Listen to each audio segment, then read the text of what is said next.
flag. My mailbox doesn't even have a flag. Now, I don't know if that's representative of the fact that nobody's sending mail anymore, but that was the thing many years ago. Many of us remember that. We would write whole sentences, and I promise you, many of us remember the joy of opening a letter from someone and it being 2 or 3 pages long. And it's usually when it's that long, it's someone you care about, is it not? It's someone you love, probably a relative, someone across the country perhaps that you're not seeing. And when we were doing that, it was too expensive to make a call, was it not?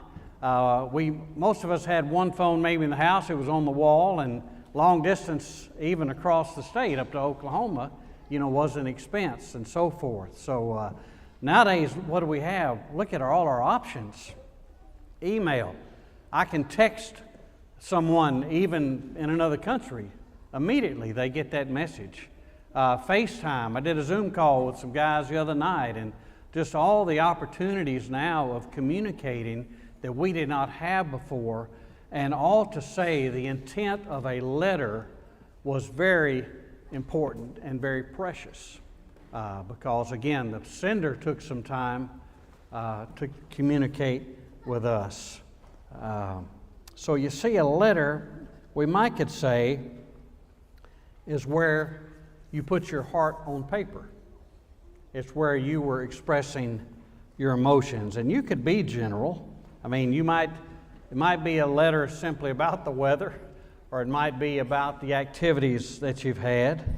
Or again, like I've said, if it's someone you really have a relationship with, you're describing your family, you're describing your children to those people. You're describing even what's making you happy right now. You're maybe even describing, here's the difficulties I'm having at this moment. So it's our thoughts and emotions. And if we go back even further, obviously, as we're going to do this morning, can you imagine the first century? The Roman world had brought, obviously, some modernization, but still a very illiterate society. It wasn't like, I even think I've heard where over 90% of the people who lived in Palestine were illiterate.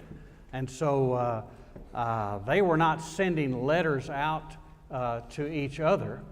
But we know from the New Testament references to sending letters, and in particular, we're aware of what we call the letters or the epistles and so forth.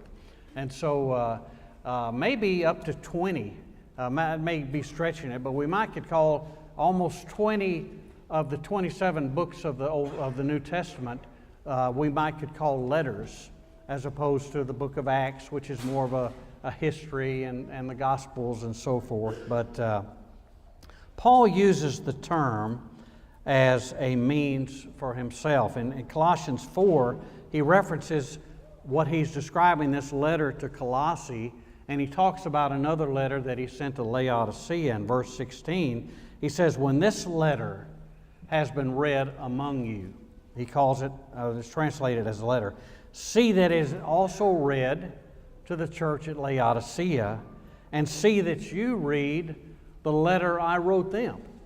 So this popular means that Paul had available to him of transcribing or quoting to someone through inspiration, of course, to a letter all encapsulated in perhaps a scroll that was sent to these churches. And so all of Paul's letters are described that way. But 2 Corinthians is of all Paul's books, it's a lengthy letter.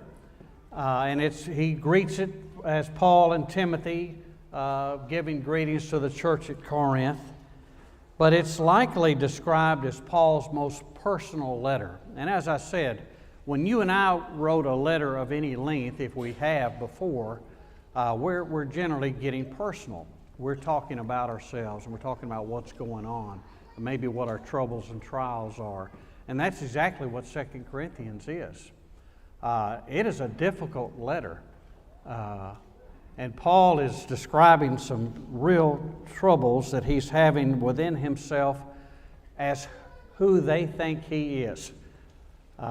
When you're personally not credible with someone, and you're trying to build yourself back up, you search for those words like, where do I come from? Where do I start in describing what needs to be said? And that's what's going on in this letter. And that's why we're going to look by reading here in just chapter 3 of some verses, and we'll come back to these. But if you have your Bible, I'm going to read through chapter 3, verses 1 through 3. It's kind of the heart of what he's saying in these 13 chapters. He says, are we beginning to commend ourselves again? Or do we need, as some do, letters of recommendation to you or from you? You yourselves are our letter of recommendation, written on our hearts, to be known and read by all, and you show that you are a letter from Christ, delivered by us, written not with ink, but with the Spirit of the living God, not on tablets of stone, but on tablets of human hearts. So what's going on in these verses? A little bit of what I've already described. Paul is having, unfortunately, even though he had lived in Corinth and established the church, he's maybe written 2 to 3 letters to them already before this one. Paul is defending his authority. He's defending his credentials compared, unfortunately, to false teachers and others who were trying to discredit him. He's trying to say, I'm bona fide. I am authentic.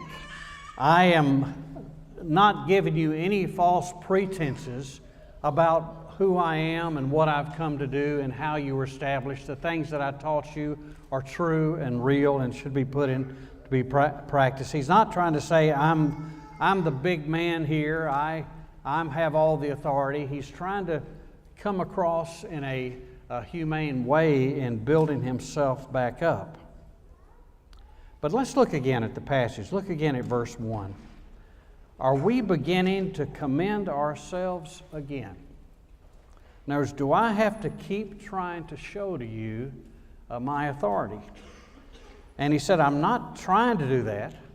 I don't want to carry around letters from the Jerusalem church all the time about my credibility. You know, Silas, who was with Paul, was almost somewhat of a letter of recommendation from the Jerusalem church, which may have been the reason Silas traveled with Paul on many of his journeys, because Silas was a representative of the Jerusalem church. So Paul is saying, do I have to keep verifying who I am when I try to give you some correction? Because, as we said, you know, they could not research Paul anywhere else. What do we do today? I mean, we don't even go to a restaurant, do we, without going to the website first. And that's obviously the way it is with churches as well, which is why a church website is so important. But they didn't have the means of that. They didn't have a newspaper to read any reviews about Paul or anyone else. It was all word of mouth. Maybe there were some letters or something written out, but anything to verify someone as authoritative had to come by word of mouth or by letter. So you see, there is a lot at stake here with this letter. And if things have digressed so far as to have these false teachers in the church thinking and spreading the word that Paul is really not someone we should be following, even though he had been with us for so long. But so you have to remember as well, it's also a young church. And if you know 1 Corinthians, and I imagine many of you do, it's a church with some problems, is it not?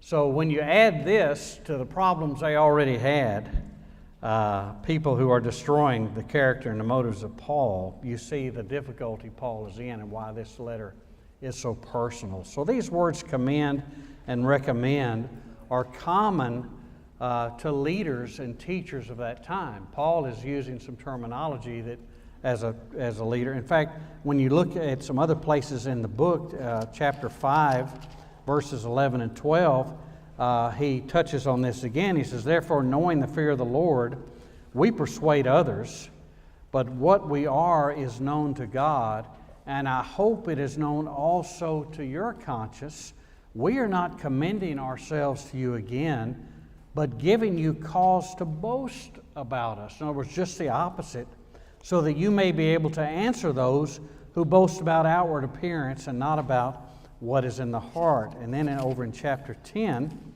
verse 11, it says, let such a person understand that what we say by letter when absent. In other words, when you get a letter from me, and I'm maybe in Ephesus or somewhere else, let such a person understand that when we say by letter when absent, we do when present.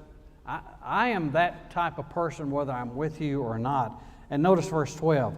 Now that we dare to classify or compare ourselves, not that we dare to classify or compare ourselves with some of those who are commending themselves, meaning the false teachers that are rampant there apparently. So how are these opponents commending themselves? Well, it may be again, back to chapter 3, or when Paul says, or do we need, as some do, letters of recommendation to you or from you? And you're familiar with those letters of recommendation. You've asked for them perhaps. As a minister, I'm sure Robert, I'm not sure how many letters of recommendations Robert's probably been asked to write, but I'm sure it's many. I've been asked to write a lot. And I have to say, at times, I've struggled with what to say. I want to be helpful, but I want to be truthful and I want to be honest. Sometimes in a preacher search, you're going to look for recommendations. You're going to be calling people and saying, tell me about this brother. And so a recommendation has a lot of weight. But what's really easy and joyful is when someone asks you for a letter of recommendation and you can't write enough about the person.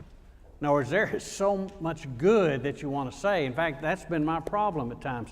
When do I stop writing, or how do I condense this to say you've got the right person here?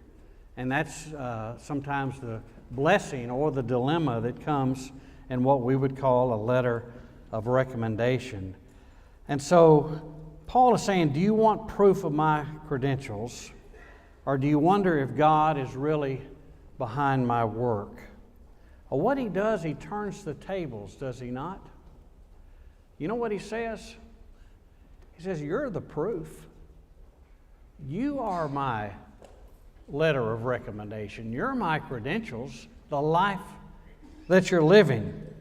In fact, in 1 Corinthians 9 and verse 2, he says, if to others I'm not an apostle, at least I am to you, for you are the seal of my apostleship in the Lord.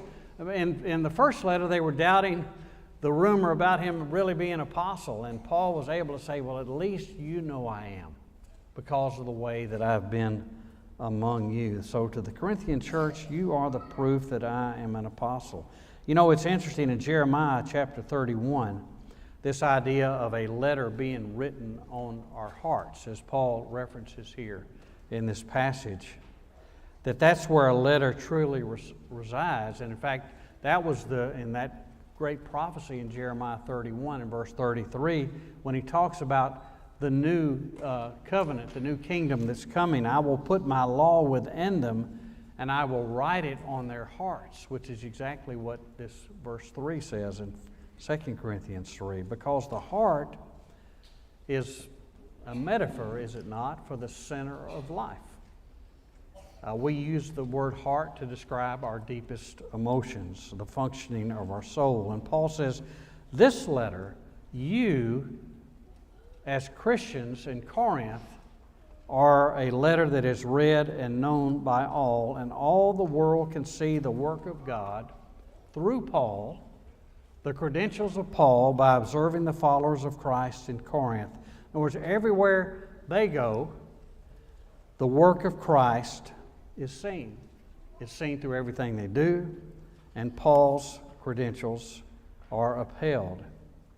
It's similar to what he said at the church in Thessalonica in chapter 1 and verse 8. He says, for not only has the word of the Lord sounded forth from you in Macedonia and Achaia, but your faith in God has gone forth everywhere, so that we need say nothing.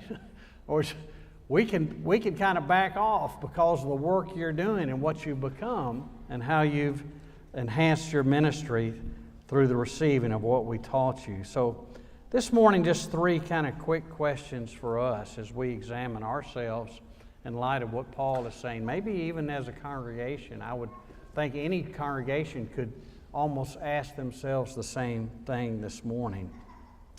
And that is my church, maybe we could say, is the Waterview Church, if I was in McDermott Road, I'd say, is the McDermott Road Church a letter of recommendation?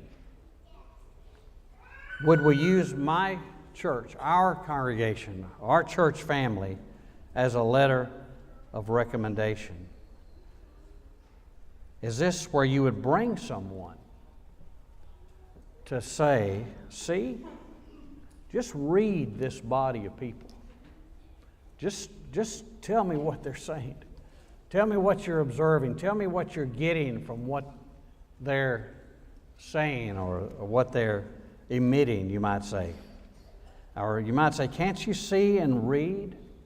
Can't you see that God is here? Can't you see that God's work is being done by these people? I love reading church bulletins. I read yours and love to see what's going on at Waterview. Thank you for the works that are taking place here. And so we would say, can't you see that God and His work and His Word is written on the hearts of people here? And that's what people read and see of us. And so we might ask in that sense, in that context, is our letter that we're writing, is it exciting? Is it a happy letter? Or is it a letter we read or have read, and when we finish it, that was a pretty sad letter. That was very disappointing to hear that from someone. Is our letter full of action and anticipation, or is it just general activity, nothing out of the ordinary and what you would expect? In fact, when maybe I'd compare it to your email box, okay? How many emails, if I ask who gets the most emails, probably everybody's hand would go up, right? And we delete those, we delete them, 400 a day, or if we can, to try to keep up with the fact. But when one comes in that we want to read, oh, that's from so-and-so. I want to see what's going on. And what about when you get a long email? Sometimes you say, that's long enough, I've read enough, I see where this is going. But what about those you get that you read all the way through and you can't wait until the next page? What would our letter be about our worship? And Dustin, honestly, not just the fact you're well dressed, appreciate your abilities, and putting together the service. I love the way we did the prayers this morning. It's not like we have to stand up before each other at times. What about your relationships, the link groups that you have going tonight? What kind of letter is that? The relationships that you develop there. And your outreach to the community.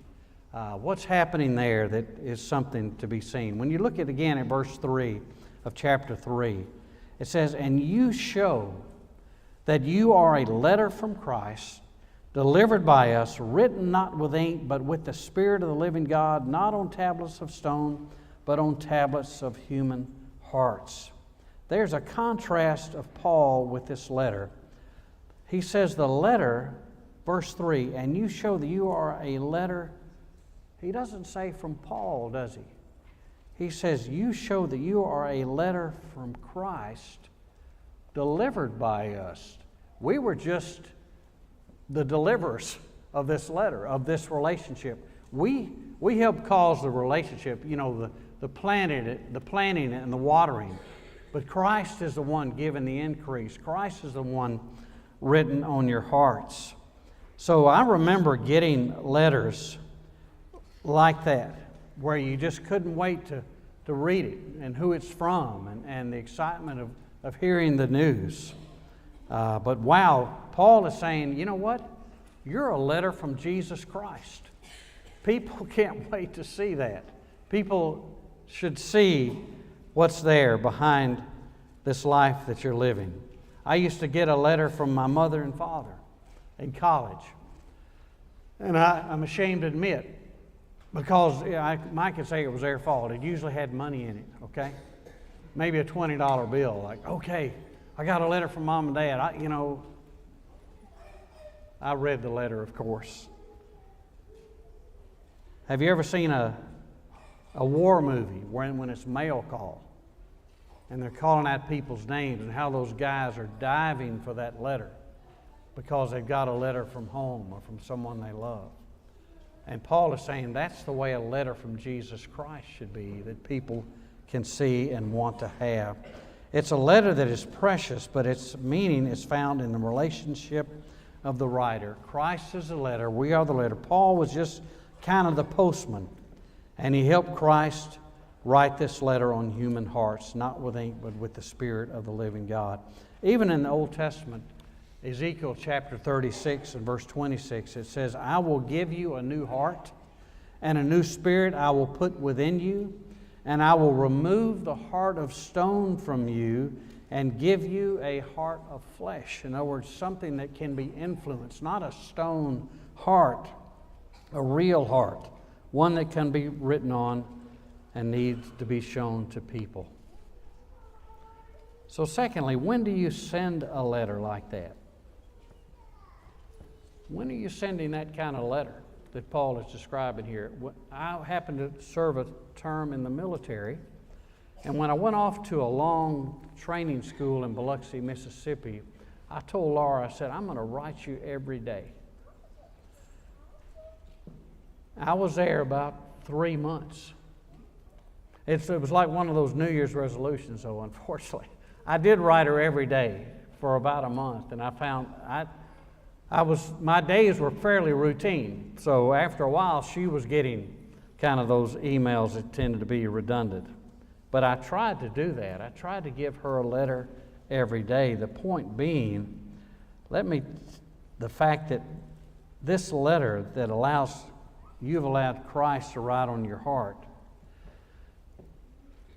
Did you know you're delivering that letter every day?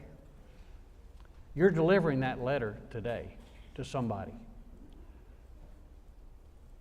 You are delivering one from Christ. And you might say, I didn't really do anything for Christ this week.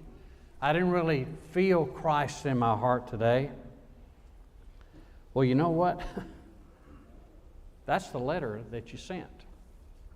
That's what people got from you today. And you say, I haven't really been coming to church much, and I'm not really writing a letter for Christ from that. Well, you are.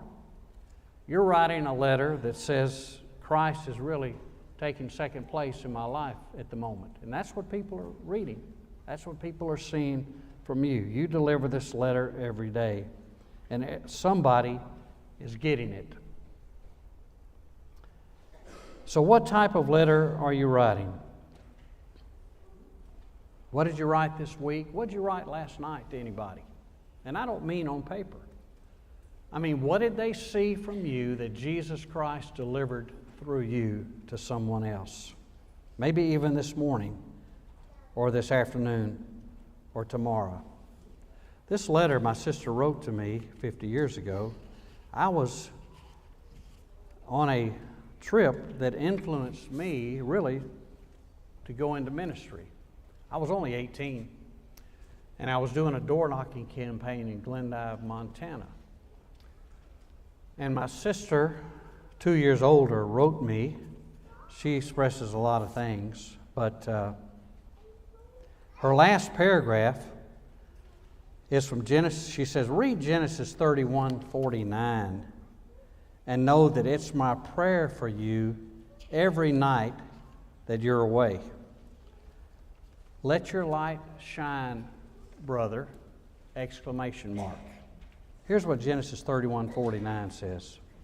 The Lord watch between me and you when we are out of one another's sight. earlier in the letter, she said, I admit I've spent,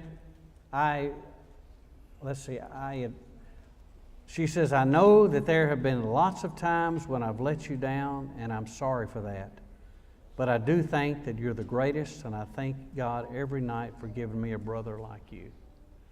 My sister and I, we loved each other. In fact, I told Laura when I read this, I said, I don't even know what my sister's talking about there when she's let me down. But I tell you what, she picked me up because she thought of me. I was only gone 2 weeks, but she decided to write a letter to me in Montana to encourage me for what I was doing. And she said, read this passage about God watching out between us. So what about your letter? I hope you're writing still or feel that you can write an exciting letter from Jesus Christ in your life. Not the same letter over and over. Think of something new that Jesus can do with your life. Waterview is still writing a letter, and you are all part of that. And it's a letter that still has a long way to go. It's not finished by any means, and you're helping to write that letter. And my prayer this morning, that it's written by the Spirit of the living God. We're going to sing an invitation song this morning. Could be this morning there's someone in this assembly that has faltered in the way that they're living and wants to renew their spirit within them, how they're representing Jesus Christ in their life. I've met several of the elders here, and I pray they can be of help to you, perhaps with a prayer this morning or talking to someone after the service is over. This morning, there may be someone here outside of Christ and ready to begin that walk with Jesus through baptism and having their sins washed away this morning and joining the family of God in this great work. We pray that you come now as we stand together and sing. God has smiled on me, He has set me free. God has smiled on me, He's been good to me. God has rolled away sunshine now on me. God has smiled on me. He's been good to me. God has smiled on me. He has set me free. God has smiled on me. He's been